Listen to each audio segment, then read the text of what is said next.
नमस्कार दर्शकों, कार्यक्रम कानूनी सलाह में आपका फिर स्वागत है। आज हम बात कर रहे हैं उपभोक्ताओं से संबंधित विवाद एवं कानून पर। बातचीत के लिए हमारे साथ हैं अध्यक्ष जिला उपभोक्ता आयोग भोपाल क्रमांक 2 श्रीमती गिरिबाला सिंह मैम जी। मैम, कार्यक्रम कानूनी सलाह में आपका बहुत बहुत स्वागत है। नमस्कार सभी को।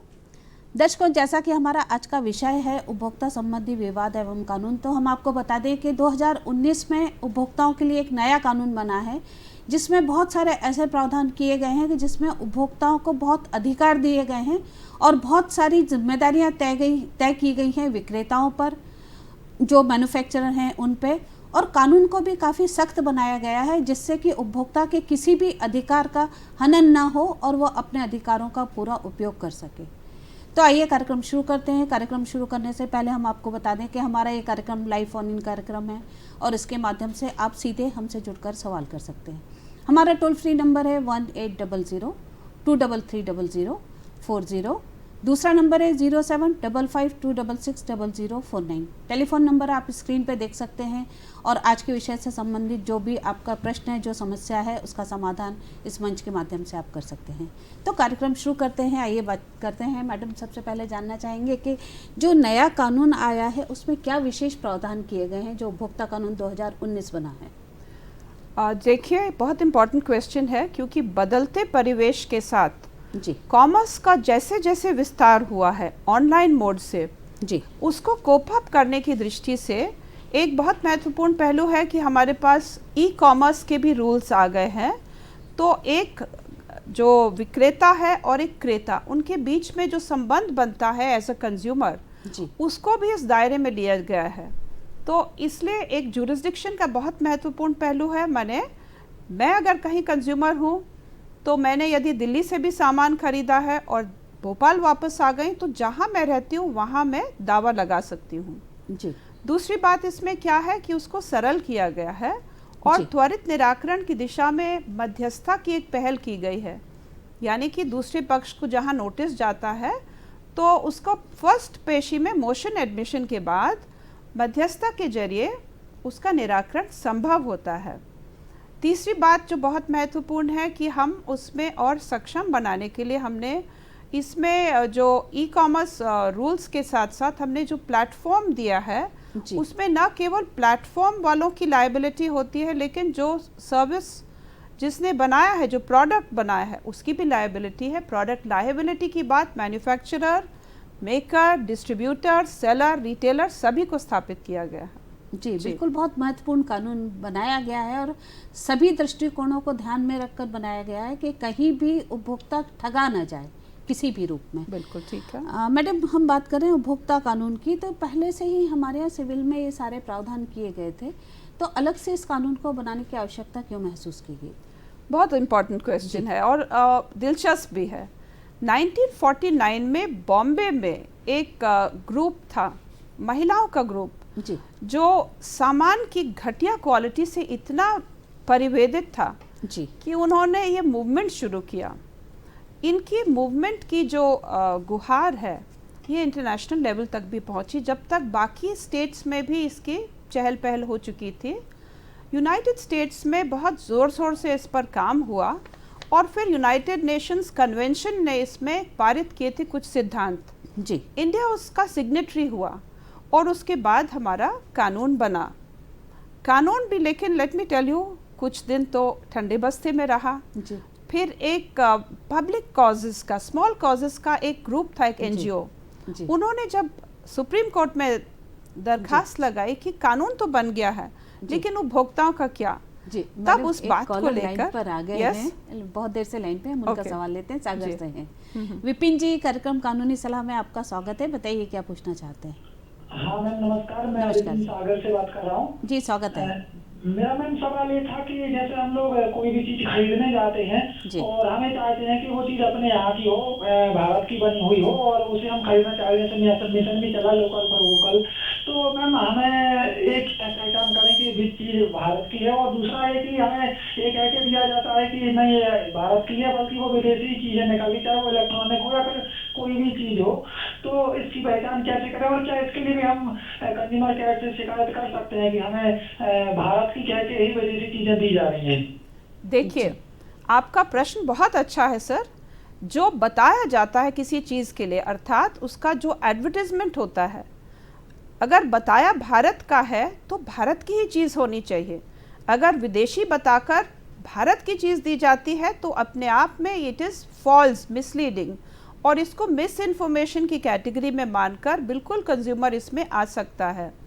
ये भी देखने में आता है कई बारी कि कंज्यूमर्स को बताया जाता कि आपका ये प्रोडक्ट है और उसके साथ धीरे से कुछ और उसको आइटम ऐड करके उसका प्राइस बढ़ा देते हैं। ये सारा मिसलीडिंग है और कंज्यूमर का राइट है वो जाने एग्जैक्टली उसको प्रोडक्ट जो दिया जा रहा है उसका मेकअप क्या है, उसके इंग्रेडिएंट्स क्या है, उसके पार्ट्स कहाँ से आ रहे हैं, ये सारे आपके अधिकार में शामिल है। और अगर आप कभी भी परिवेदित हो इस मैटर को लेकर तो आप दावा ला सकते हैं कंज्यूमर कमीशन में।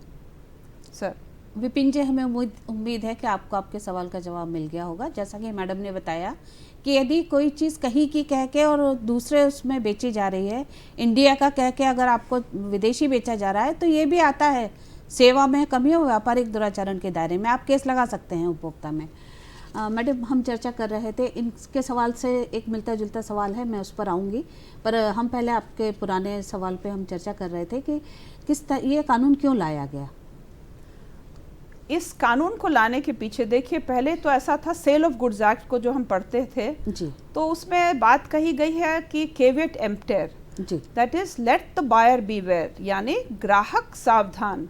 जी, उसके बाद जब ये सब चहल पहल हुई तब उसके बाद ये हुआ है, एक छोटा सा ग्राहक, एक छोटा सा जो खरीदने कुछ जाता है against the huge the multi empire, उसको मालूम ही नहीं है उसके पास चॉइसेस क्या हैं, उसके खिलाफ जब खड़ा हुआ तो एक छोटी सी आवाज़ को देने के लिए एक ये कानून बना, उसको सरल किया गया। इसमें आपको कोई एटलीस्ट 50 लाख तक का कंसिडरेशन होता है, तो आपको इसमें कोई कोर्ट फीस भी नहीं देनी, कुछ नहीं देना, आप खुद भी दावा लगा सकते हो।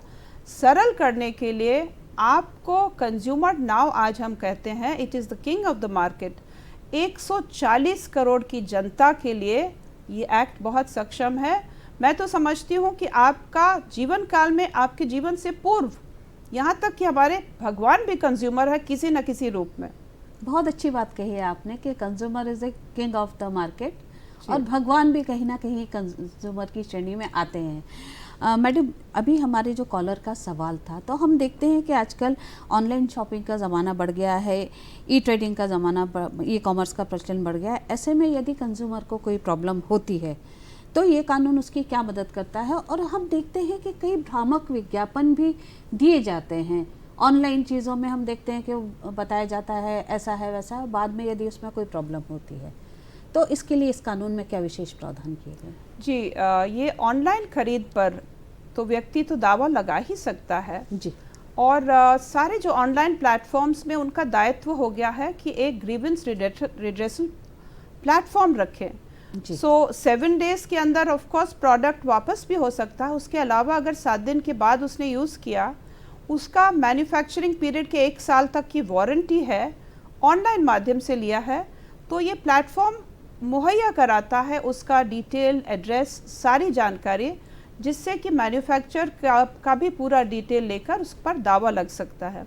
मैं आपको बताना चाहूँगी कि 1915 ये एक नंबर है जो सारे कस्टमर्स को मालूम होना चाहिए कि that this is available for them 24/7। और खुशी की बात यह है कि ये जब नंबर शुरू हुआ था पहले सिर्फ हिंदी अंग्रेज़ी में था, अब 13 से अधिक भाषाओं में है और आर्टिफिशियल इंटेलिजेंस का भी उपयोग करके इसका कंज्यूमर्स लाभ ले सकते हैं। और 395 से ज़्यादा कंपनीज़ ने इनग्राम में एक ऑनलाइन रूप में उन लोगों ने दर्ज कर लिया है। क्योंकि कंपनीज भी उसमें ऑलरेडी रजिस्टर्ड है, तो एक प्री लिटिगेशन माने दावा से पूर्व निदान का भी एक प्लेटफॉर्म दिया गया है कंज्यूमर्स के लिए। जी, एक कॉलर टीकमगढ़ से लाइन पे है, हम उनका सवाल लेते हैं। राजीव जी, कार्यक्रम कानूनी सलाह में आपका स्वागत है, बताइए क्या पूछना चाहते हैं? मैडम, मैं ये जानना चाहता हूँ, दुकानदार जो बिल देता है उसकी जीएसटी एग्जिस्ट नहीं करता कई बार, और ऐसी कच्ची पर्ची बना के दे देता है, तो क्या वो जुर्माना है या नहीं? देखिए, ये कच्ची पर्ची का तो बिल्कुल मान्य नहीं है from the point of view हमारा इकोनॉमी। देखिए, आप हर व्यक्ति जब भी खड़ा, he is a citizen first, तो सिटीजन्स की कुछ जैसे राइट्स होते हैं तो ड्यूटीज़ भी हैं। आप उसको बोलिए कि he has to give you a proper bill, क्योंकि जीएसटी का देना इट इज़ अ ड्यूटी जो दुकानदार को उसकी पूर्ति करना अनिवार्य है। ओके, कई बार आपको ये लुभावना ये दिया जाता है कि आपको अगर कच्चा बिल लोगे तो इतना कम मिलेगा और पक्का बिल लोगे तो आपको एक्स्ट्रा देना पड़ेगा, लेकिन don't go in for all of that. आपको बिल प्रॉपर लेना चाहिए, जीएसटी युक्त बिल होना चाहिए, और बिल में आप देख लीजिए उसकी शर्तें भी क्या लिखी हुई। ये आपको हमेशा, इवन पैरासीटामॉल भी 2 रुपये का लो, टेक अ बिल, ठीक है। हर चीज़ के लिए बिल होना बहुत ज़रूरी है। इनका कहना है कि यदि कोई इस तरह से देते हैं कच्चे हाथ से बनाकर तो लीगल वैल्यू क्या है उसकी, वो कोर्ट में क्या मान्यता है? जी, अगर हाथ से बनाकर दिया है और दावा लग सकता है इसमें, लेकिन दूसरे ने अगर एडमिट नहीं किया कि मेरी हस्ताक्षर नहीं है, मेरी दुकान का नहीं है, मेरे लेटर हेड का नहीं है, तो फिर क्योंकि प्रारंभिक बर्डन तो कंज्यूमर का ही है स्थापित करने के लिए, उसमें उसको दिक्कत आ सकती है। अन्यथा तो दावा तो लग सकता है, उसमें कहीं कोई बाधा नहीं है। जी, जैसा कि हमारे एक्सपर्ट ने बताया कि दावा तो लग सकता है पर उसे सिद्ध करना बड़ा मुश्किल होगा यदि सामने वाला मुकर जाता है तो ऐसी स्थिति में जो बिल है वो आप पूरा पक्का बिल ही लें जिस पर सारे नंबर लिखे हों, tin number, pin number, registration number, तभी वो पक्का बिल कहलाएगा जिसमें जीएसटी और सारी चीज़ें मिलाकर और आपको दिया गया हो। मैडम, हम बात कर रहे थे कि ऑनलाइन शॉपिंग के बारे में आप बता रहे थे, तो कई बार हम ये देखते हैं कि बड़े भ्रामक विज्ञापन दिए जाते हैं प्रोडक्ट को लेकर, और कई सेलिब्रिटीज़ भी इसका विज्ञापन करते हैं, तो यदि वो बाद में उस क्वालिटी का नहीं निकलता है, ऐसी स्थिति में कंपनीज पर या जो एडवर्टाइजमेंट कर रहे हैं उनके लिए कोई दायित्व इस कानून के तहत किया गया है? जी यस, इनफैक्ट नए कानून में क्योंकि अथॉरिटी बन गई है जी, काउंसिल्स का भी गठन की बात कही गई है, इनके पास दंडात्मक कार्रवाई करने का बहुत सारा एक सक्षम एक साधन है। तो ये भी देखने में आता है, मान लीजिए समथिंग इज़ डिलेटरियस टू हेल्थ, माने आपका जैसे कैंसर कॉजिंग है या किसी और रूप में आपको अगर हार्म होगा, और सिंपली क्योंकि कोई हीरो हीरोइन या कोई नामी ग्रामी व्यक्ति उसको एंडोर्स कर रहा है, बहुत लोग उसको दौड़ के लेते हैं। बिल्कुल, जबकि यदि जीवन के लिए घातक है तो उन सब पर कार्रवाई की जा सकती है, शिकायत करने भर की देर है। सो आप लोग इस विषय में भी आप लोग जागरूक रहे। सिंपली टू लुक नाइस, आपको ज़रूरी नहीं कि आप कोई चीज़ एंडोर्स करा हुआ लिए, ये बिल्कुल गलत है। और ये भी देखने में आता है कि ऑनलाइन मोड से कहेंगे कि एक ही सीट उपलब्ध है, आखिरी सीट है, आखिरी पीस बचा है, ये भी सारे एडवर्टीजमेंट होते हैं जिसको हम लोग कहते हैं डार्क पैटर्न। कंज्यूमर एक्ट में ये भी सारे इसकी भर्त्सना की गई है और इसमें भी दावे लग सकते हैं। जी, आपको अपने राइट्स। टीकमगढ़ से कॉलर फिर लाइन पे आ गए हैं, संजय जी। संजय जी, कार्यक्रम कानूनी सलाह में आपका स्वागत है, बताइए क्या पूछना चाहते हैं? मतलब मैंने फेसबुक प्लेटफॉर्म पे एक लैपटॉप बुक किया था और मुझे आर्मी पार्सल के थ्रू एक बिल पे किया गया इनवॉइस जनरेट करके, लेकिन मेरे को माल नहीं दिया गया, ऑनलाइन पैसा लिया गया मेरे से। ऐसे केसों को उपभोक्तापुरम में नहीं लिया गया है। उनका ये कहना होता है कि वो चीज नहीं हो पाती है और लोग बात संबंध करके फ्रॉड करते हैं। देखिए, अगर आपने लिया है, बुक किया है और आपने पैसा दिया है, ठीक है, तो बिल्कुल आपका दावा तो चलेगा ही। कंज्यूमर कमीशन में नहीं आओगे तो किधर जाओगे आप? आपका निदान तो यही होगा। यदि किसी कमीशन से अभी नहीं हो पाया है तो आपके रास्ते तो डेफिनेटली खुले हैं। You can even go in appeal, 45 days का अपील का पीरियड होता है। अगर निकल भी गया है और आप इस राइट्स के प्रति जागरूक नहीं थे तो कोई बात नहीं, कॉन्डोनेशन ऑफ डिले के साथ आप लगा सकते हैं, लेकिन आएगा यहाँ पे कंज्यूमर कमीशन में आएगा, ठीक है जी। रामलाल जी, कार्यक्रम कानूनी सलाह में आपका स्वागत है, बताइए क्या पूछना चाहते हैं? मेरा 2004 में पास हुआ था। आप पहले अपनी टीवी की आवाज़ कम करें, हमें आपकी आवाज़ स्पष्ट सुनाई नहीं दे रही है, फिर आप अपना सवाल करें। जी कर दिया। हाँ जी, अब बताएं क्या पूछना चाहते हैं? मेरा एक आदेश पारित हुआ था 2004 में जी, एक्टर कमीशन से, दिल्ली से, जी एक्टर का। जी जी जी। तो उसमें मैडम 2 सदस्य की डेथ हो गई। उसमें क्या हुआ? तो उसमें ब्रदर की और मदर की डेथ हो गई उसमें, जी तो उसके पैसे अभी रुके हुए हैं, तो वो कैसे मिलेंगे? आदेश पारित हुआ था नेशनल कमीशन से। जी जी जी अगर नेशनल कमीशन से आदेश पारित करते समय जिसके पक्ष में आदेश हुआ है वो नहीं रहा है, तो उसके जो लीगल एयर्स हैं, उसके विधिक जो प्रतिनिधि हैं, वो एप्लीकेशन लगाकर कमीशन से उसके ऑर्डर का पालन कराने के लिए अग्रसर हो सकते हैं। और यदि पैसा लेने की बात है तो उसको पैसा भी, बिकॉज क्या है, हो सकता है 3 भाई हो, कितने ब्रदर्स हो, तो जॉइंट एफिडेविट पेश कर दें और एक इंडेमनिटी बॉन्ड भी भर सकते हैं, क्योंकि अन्य कोई पता लगे कहीं और सिस्टर वगैरह भी ना उसमें पक्षकार हो, कि यदि और कोई इसमें अगर पार्टीज़ हैं जिनको लेना है तो उसमें भरपाई उनकी भी हो सकती है। लेकिन अगर जिसके पक्ष में ऑर्डर हुआ है वो नहीं रहा है तो राइट तो सर्वाइव करेगा और उसमें जो भी पैसा मिलना है मिल जाएगा आपको। इनके जो भी वैधानिक प्रतिनिधि लीगल एडर्स हैं, बिल्कुल उनको मिल सकता है जी। इनको जाके फिर वहाँ पर क्या करना होगा, एक एप्लीकेशन देना होगी, ये बताते हुए डेथ सर्टिफिकेट वगैरह क्या क्या लगाना होगा? इनको डेथ सर्टिफिकेट के साथ साथ जी अगर देखिए पैसा होता है, बैंक्स में रखा हुआ पैसा है जी, तो अप टू 5 लाख तो मुझे मालूम है कहीं कोई दिक्कत नहीं है, एक सिंपल एक बॉन्ड भर के मिल सकता है। 5 लाख से ऊपर फिर सक्सेशन सर्टिफिकेट में लाना पड़ेगा इनको। और बाकी अगर सब भाई बहन इकट्ठा राजी हो गए हैं तो उसमें कोई दिक्कत नहीं है, जितने बाकी विधिक प्रतिनिधि एक जॉइंट एप्लीकेशन दे देना एक एफिडेविट के साथ। जी एक और कॉलर लाइन पे हम उनका सवाल लेते हैं। राजेंद्र जी, कार्यक्रम कानूनी सलाह में आपका स्वागत है, बताइए क्या पूछना चाहते हैं?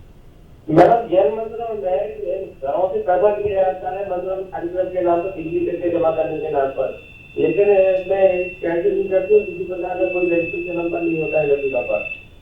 थोड़ा स्पष्ट नहीं हुआ आपका सवाल। अच्छा, मुझे समझ रसीद जैन मंदिरों से दी जाती है या अन्य मंदिरों से दी जाती है, उस पर हाँ। दान के संबंध में कोई भी पैन नंबर या कोई भी नंबर अंकित नहीं होता। जी जी जी हाँ, बहुत अच्छा सवाल है। जी, जो मंदिरों से आप जो दान करते हैं, देखिए दान करने का आपका क्या है, is it a kind of समव्यवहार? आपका किससे समव्यवहार हुआ है? मंदिर क्या के प्रतिनिधि क्या भगवान की तरफ से आपके प्रति आपके साथ समव्यवहार कर रहे हैं, ये देख लो। पहले तो देखो आप कंज्यूमर के दायरे में कैसे आओगे। गुड्स या कोई चीज़ आपने ली है, गुड्स या सर्विसेज ली है कंसिडरेशन देकर, आपको उससे क्या मिल रहा था पहले आप वो देखिए। सिंपल अगर इस तरह से रसीदें दे रहे हैं तो that is a matter of fraud. उसके लिए आपका सिविल कोर्ट्स, क्रिमिनल कोर्ट्स, थाने, वो सब है। बट कंज्यूमर के दायरे में आना चाहिए। आपने कुछ चीज़ का लाभ लेने की दृष्टि से आपने कुछ समव्यवहार किया हो, तब आप आएंगे कंज्यूमर के दायरे में। जैसा कि मैडम ने बताया कि आप उपभोक्ता की श्रेणी में नहीं आते हैं, क्योंकि आप दान दे रहे हैं और दान कोई प्रतिफल नहीं है, कोई सेवा आप उनसे नहीं ले रहे हैं। अब अगर वो आपको कोई पर्ची नहीं देते हैं या वो आपको कोई उसका लिखित सबूत नहीं देते हैं कि आपने दिया और कुछ मेंटेन नहीं करते हैं, तो इसके लिए सिविल कोर्ट में आप कंप्लेंट दायर कर सकते हैं कि भाई उस पैसे का क्या यूज़ हो रहा है या दुरुपयोग हो रहा है, आपको लगता है तो आप उससे संबंधित वहाँ शिकायत कर सकते हैं। इकोनॉमिक ऑफेंस भी है, इकोनॉमिक ऑफेंसेस विंग में कर सकते हैं, विजिलेंस डिपार्टमेंट्स को लिख सकते हैं, क्योंकि अल्टीमेटली पैसा का देखिए इस तरह से एक्सचेंज होना बिल्कुल अनुचित है। जी मैडम, जैसा कि हम देखते हैं कि कई बार जो सामान दिया जाता है तो उसकी वारंटी गारंटी होने के बावजूद भी जो कंपनियां हैं वो उसकी वारंटी गारंटी में कंज्यूमर को वो रिलीफ नहीं देती हैं जब वो शिकायत करने जाता है। तो ऐसी स्थिति में उपभोक्ता कानून में कंज्यूमर के पास क्या प्रावधान है? जी, वारंटी गारंटी का होना, देखिए जब आप सामान लेते हैं तो सबसे पहले तो बिल देख लीजिए। जी, वारंटी कितनी अवधि के लिए है, किन किन पार्ट्स के लिए है। जैसे कई बार जैसे एलईडी स्क्रीन पर नहीं है तो आपको देखना होगा और आप फिर अपना चॉइस कर लिए। You are the king, so आपका चॉइस आपके पास है, whether you still want to purchase, खरीदना चाह रहे हो क्या। जी। अगर आप खरीद रहे हो with all of this, warranty period के अंदर कुछ खराबी आती है तो निश्चित ही कंज्यूमर कमीशन के अंतर्गत अगर आपका दावा लगता है तो गुड्स रिप्लेसमेंट से लेके पैसे वापसी तक के लिए प्रावधान है। जी, इसी से संबंधित एक सवाल है कि किसी भी उपभोक्ता को क्या क्या सावधानियां रखना चाहिए जब कोई चीज़ लेता है तो? ओ यस, तो एक उपभोक्ता को देखिए राइट्स तो हैं। इनफैक्ट राइट्स का लिए अगर हम अपने माननीय प्रधानमंत्री की बात सुने तो उन्होंने B20 के समिट में कहा था, बिजनेस लीडर्स को एड्रेस कर रहे थे कि कंज्यूमर को हम कंज्यूमर राइट्स क्यों कहते हैं, हम कंज्यूमर केयर की बात करें। तो कंज्यूमर केयर एक इतना महत्वपूर्ण पहलू है। सो केयर के साथ साथ लेकिन हमारी ड्यूटीज़ भी बनती हैं, और हमारी ड्यूटीज़ क्या हैं कि जब भी हम कोई सामान बिल लें और बिल के साथ सारे टर्म्स पढ़ें। अगर हमने इंश्योरेंस का कोई पेपर लिया है तो इंश्योरेंस की पूरी जो प्रपोजल फॉर्म है उसको बारीकी से पढ़िए। 15 दिन का फ्री लुक पीरियड है, आपको अगर नहीं रास्ता तो आप वापस कर दीजिए। एजेंट के सिंपली बहकावे में ना आए, और ना ही किसी अनुचित जो कई बार एक एडवर्टीजमेंट्स होते हैं उसमें भी ना बहें। और अपनी जागरूकता के लिए अगर आपको समझ ना पड़े तो किसी की भी मदद ले सकते हैं। इसके लिए हमेशा कंज्यूमर कमीशन का द्वार खुले हैं, आपका हेल्पलाइन नंबर्स हैं, कस्टमर केयर में बात कर सकते हैं। तो आपकी ज़रा सी सावधानी और देश के बहुत सारा आर्थिक विकास में आप मददगार कर सकते हैं। जी जी, बहुत संक्षिप्त में जानना चाहेंगे इस कानून के बारे में लोगों में कितनी अवेयरनेस है? देखिए, मुझे अभी 9 महीने का लगभग 9-10 महीने का अनुभव हुआ है, तो मेरे देखने में आता है कि एक छोटा सा ब्रेड का पैकेट लेना और एक्सपायरी डेट से पहले उसका ख़राब होने से लेकर एक बहुत महंगी गाड़ी लेना या इंश्योरेंस का क्लेम लेना, ये सारी चीज़ें जिस रेट पे मैंने देखा है दायरा हो रहा है, इसका मुझे देखकर विश्वास है कि कंज्यूमर की जागरूकता तो बहुत बढ़ी है, लेकिन कंज्यूमर का दावा कैसे लगना है इसमें थोड़ी सी कमी है। सो इसलिए मुझे लगता है कि जहाँ जागरूक तो है कंज्यूमर, लेकिन थोड़ी सी और उसको पहलू कैसे उसको प्रोसेस करना है उसमें थोड़ी और उसको समझ की ज़रूरत है। चलते चलते बहुत संक्षिप्त में आप हमारे दर्शकों को क्या संदेश देना चाहेंगी? देखिए, आप कंज्यूमर के साथ साथ देश के एक नागरिक हैं और आपकी इस अर्थव्यवस्था में योगदान का बहुत बड़ा दायित्व है। आप अच्छा सामान लीजिए, अच्छा सामान इंश्योर करने की दृष्टि से आप उसको देख लीजिए, जान लीजिए, समझ लीजिए। अच्छी गुणवत्ता युक्त सामान की क्रय पर इंसिस्ट करिए। तो इस सब के लिए आपको जागरूक होना है। तो मेरा संदेश सबके लिए है, जागो ग्राहक जागो। जी, बहुत बहुत धन्यवाद मैडम, आपने आज इस विषय पर बहुत अच्छी जानकारी हमारे दर्शकों को दी है। दर्शकों, जैसा कि आज की चर्चा में हमने देखा कि जो नया कानून बना है उसमें उपभोक्ता हितों की पूरी तरह से रक्षा की गई है और पूरा ध्यान रखा गया है कि किसी भी फील्ड में कहीं भी वो कुछ भी लेता है तो उसके साथ किसी तरह की कोई चीटिंग ठगी ना हो। ज़रूरत है इसके बारे में जानकारी प्राप्त करने की और जागरूक रहने की। हमें उम्मीद है कि आज के इस कार्यक्रम से आपको इस विषय के बारे में जानकारी मिली होगी।